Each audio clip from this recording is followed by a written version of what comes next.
इन दिनों लेबनान में हिजबुल्लाह और इजरायल के बीच चल रही जंग का मंजर बेहद भयावह है। आए दिन इजरायल लेबनान को हमलों से दहला रहा है, एयर स्ट्राइक कर वहां के लोगों को मार रहा है। लेकिन इतने हमलों के बाद भी इजरायली बल हिजबुल्लाह के हौसले को पस्त नहीं कर सका।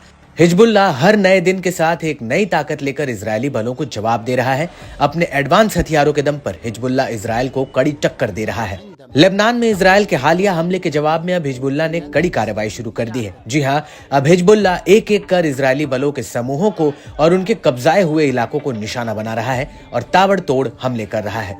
लेकिन इजरायल के साथ जंग का एक मोर्चा लेबनान की ख्याम में भी है। ख्याम छोटा सा टाउन है। ये लेबनान की राजधानी बेरूत से महज 2 घंटे की दूरी पर है और यहाँ से 5 किलोमीटर दूर से इजरायल की सरहद लग जाती है। लेबनान में इस्लामिक प्रतिरोध दक्षिणी शहर ख्याम से आगे बढ़ने के इजरायली प्रयासों को विफल करना जारी रखता है और उत्तरी कब्जे वाले फिलिस्तीन में सैन्य ठिकानों पर गोलीबारी करता है। हिजबुल्लाह ने शनिवार को इजरायली बलों और बस्तियों के खिलाफ घातक अभियानों को शुरू किया, जिसकी शुरुआत आधी रात के बाद किरियत शमोना की बस्ती पर रॉकेटों की बौछार से हुई, क्योंकि लेबनान पर इजरायल के आक्रमण के मद्देनजर प्रतिरोध अभियान तेज हो गए थे। एक और बैराज ने ख्याम शहर के पूर्व में इजरायली सैनिकों के एक समूह को कई मौकों पर निशाना बनाया। पूरे दिन में एक ही क्षेत्र पर 4 बार हमला किया गया।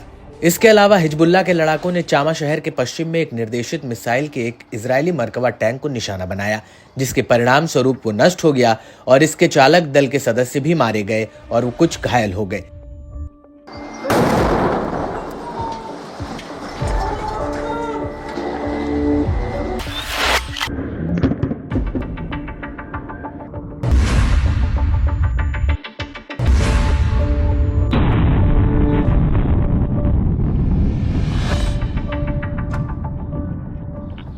लेकिन 6 दिनों की भीषण लड़ाई के बीच हिजबुल्लाह दक्षिणी लेबनान के खियार शहर पर कब्जा करने में इजरायली प्रयासों को विफल करना जारी रखता है। ऑपरेशन अल अक्सा फ्लड की शुरुआत के बाद से लगातार इजरायली हवाई हमलों, तोपखाने की बमबारी और जमीनी हमलों के बावजूद हिजबुल्लाह ने इजरायली बलों को खियाम में आगे बढ़ने से रोक दिया और ये शहर के खिलाफ दूसरा इजरायली आक्रमण है जिसमें अब तक IDF को सफलता नहीं मिली है। अब इससे ये बात साफ है कि इजरायली बलों को हिजबुल्लाह जबरदस्त टक्कर दे रहा है।